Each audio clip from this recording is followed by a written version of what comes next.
Stocks diving, fear spreading, and no solutions coming. Welcome, everyone. I'm Charles Payne. Neil will be back tomorrow.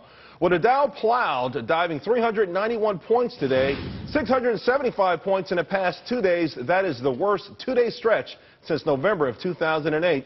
In the world, swimming in a sea of red, the sell-off starting in Asia, then taking off in Europe, different countries, but the same problems everywhere.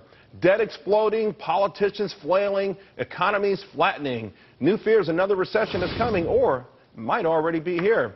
And it's not just stocks getting hammered, investors dumping everything. Gold and oil also plummeting.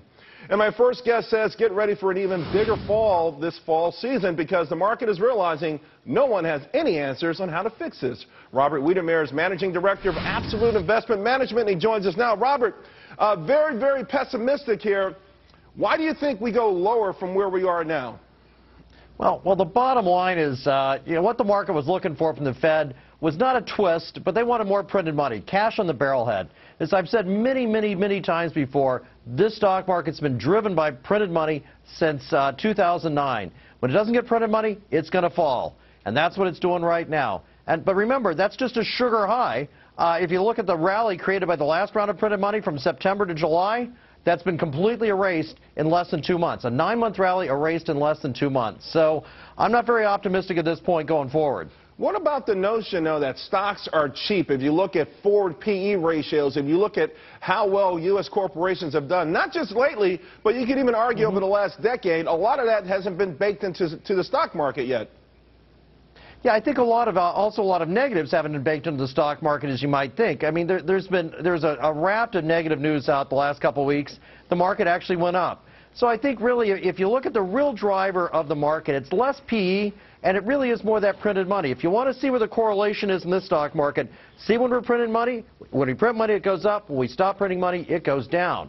So I think there's been some other growth, but I think we're also overlooking some real fundamental problems in the economy and the world economy, as you mentioned, that are really what's going to be causing the stock market problems going forward. Let's talk about some of those. What are the larger impediments that you see and why this market should go down even lower? Well, some we know that are obvious. Housing market, clearly, not going anywhere but down right now. Europe's just getting worse. I mean, we did the last QE2. Europe wasn't so bad, but it's certainly gotten a lot worse now. One that worries me, China. I'm seeing red flags flying over China. I'll tell you why. It's not just the official figures, which say the economy is slowing down a little, but it's all the supplier nations like Brazil and Australia. We're seeing growth rates there being cut by 50% or more. That's the kind of thing that's ultimately going to impact the U.S. as well. At some point, do you think that the U.S. will be able to stand on its own without any sort of help from the Federal Reserve? I mean, where do we go? Where do we have to go? Where do we have to land before we can officially turn this around?